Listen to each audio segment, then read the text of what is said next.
क्या Bharat America trade deal अब कागज का एक टुकड़ा बनकर रह गई है? क्या डोनाल्ड ट्रंप के टैरिफ पर अमेरिकी सुप्रीम कोर्ट की चोट ने इस समझौते की नींव हिला दी है? और सबसे बड़ा सवाल, अगर टैरिफ ही अवैध हो गया तो फिर भारत ने जो रियायतें दी उनका क्या होगा? आज हम इसी बड़े सवाल पर बात करेंगे। हाल ही में यूनाइटेड स्टेट ऑफ अमेरिका के सुप्रीम कोर्ट ने राष्ट्रपति डोनाल्ड ट्रंप द्वारा लगाए गए ग्लोबल टैरिफ को 6-3 के बहुमत से गैर कानूनी घोषित कर दिया है। गौरतलब है कि इसी महीने की शुरुआत में ट्रंप ने इंडिया के साथ अंतरिम ट्रेड डील पर सहमति बनाने की घोषणा की थी और भारत पर लगे 50% टैरिफ को घटाकर 18% करने का ऐलान किया था। इस 50% टैरिफ में 25% रेसिप्रोकल टैरिफ था, जबकि 25% रूसी तेल खरीद को लेकर दंडात्मक टैरिफ था। साथ ही ट्रंप ने दावा किया था कि भारत रूसी तेल खरीदना कम करेगा, लेकिन सुप्रीम कोर्ट के फैसले के तुरंत बाद ट्रंप ने ट्रेड एक्ट 1974 की धारा 122 का सहारा लेकर नया 10% ग्लोबल टैरिफ, जिसे बाद में 15% कर दिया गया, जिसे 150 दिनों के लिए लागू करने का ऐलान कर दिया है, जो 24 फरवरी से प्रभावी होगा।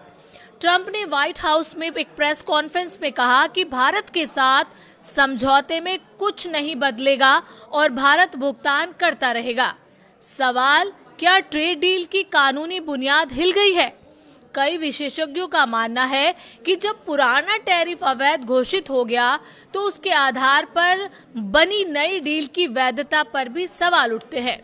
विशेषज्ञों की माने तो रेसिप्रोकल 25% टैरिफ अब अवैध हो चुका है।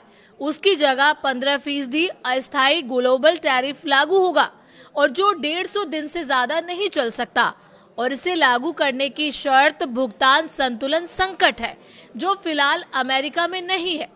उनका कहना है कि सेक्शन 122 के तहत लगाया गया टैरिफ भी कानूनी चुनौती झेल सकता है। भारत में विपक्ष के सवाल भी खड़े हो रहे हैं। इंडियन नेशनल कांग्रेस ने इस ट्रेड डील को लेकर सरकार पर निशाना साधा है।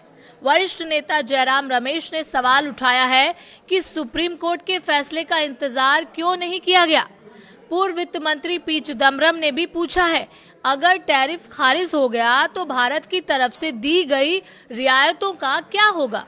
संयुक्त बयान में कथित तौर पर कई अमेरिकी उत्पादों पर शून्य शुल्क, $500 अरब के आयात का इरादा, रूसी तेल खरीद में कटौती, गैर शुल्क बाधाओं को कम करना शामिल है। अब सवाल है, क्या ये वादे एक तरफा साबित होंगे? अंतर्राष्ट्रीय मामलों के विशेषज्ञ ब्रह्मचर्य ने कहा है कि सुप्रीम कोर्ट का फैसला आने वाला था, ये जानते हुए भी फ्रेमवर्क समझौते पर सहमति देना रणनीतिक भूल हो सकती है। उनका आरोप है कि भारत की प्रतिद्वंद्विताएं स्पष्ट और मात्रात्मक है। अमेरिका की प्रतिबद्धताएं चरणबद्ध और शर्तों पर आधारित है। व्यापार से इतर प्रतिबद्धताएं जैसे रूसी तेल आयात कम करना भी शामिल है। अब भारत पर कितना टैरिफ लगेगा, ये भी बड़ा सवाल है। व्हाइट हाउस सूत्रों के अनुसार जिन देशों में अमेरिका से समझौता किया उन पर 15% ग्लोबल टैरिफ लागू होगा। विशेषज्ञों के मुताबिक भारत के 55% निर्यात पर पहले 25% रेसिप्रोकल टैरिफ था, अब 15% लगेगा। 45% निर्यात का बड़ा हिस्सा पहले से छूट में है, जिसमें स्मार्टफोन, दवाएं और पेट्रोलियम शामिल है। स्टील और एल्यूमिनियम पर 50%, कुछ ऑटो कंपोनेंट पर 25%। ये फॉर्मूला पूरी दुनिया पर समान रूप से लागू होगा। अब सवाल ये कि क्या ट्रेड डील अप्रासंगिक हो गई है? विशेषज्ञों की माने तो 6 फरवरी से संयुक्त बयान में स्पष्ट प्रावधान है, यदि कोई पक्ष टैरिफ में बदलाव करता है तो दूसरा पक्ष कार्रवाई के लिए स्वतंत्र होगा। अब जब अमेरिका ने टैरिफ मॉडिफाई कर दिया है तो भारत पुनर्विचार कर सकता है। विशेषज्ञों के मुताबिक भारत को अभी शांत रहकर स्थिति का अध्ययन करना चाहिए। पुरानी डील अप्रासंगिक हो चुकी है, नई शर्तों पर बातचीत या स्थायी विराम बेहतर विकल्प हो सकता है। सरकार का आधिकारिक रुख अभी साफ नहीं है। केंद्रीय वाणिज्य मंत्रालय ने कहा है कि हम सुप्रीम कोर्ट के फैसले और अमेरिकी प्रशासन के कदमों का अध्ययन कर रहे हैं और उनके प्रभाव को समझ रहे हैं। तो क्या भारत अमेरिका ट्रेड डील खत्म हो गई है? शायद नहीं। क्या उसकी शर्तें बदल सकती हैं? बिल्कुल। क्या भारत को दोबारा बातचीत करनी चाहिए? यही असली सवाल है। अमेरिकी सुप्रीम कोर्ट के फैसले ने वैश्विक व्यापार में नई अनिश्चितता पैदा कर दी है। अब देखना ये होगा कि नई दिल्ली रणनीतिक धैर्य दिखाती है या जल्दबाजी में हुए समझौते की कीमत चुकाती है। आप क्या सोचते हैं?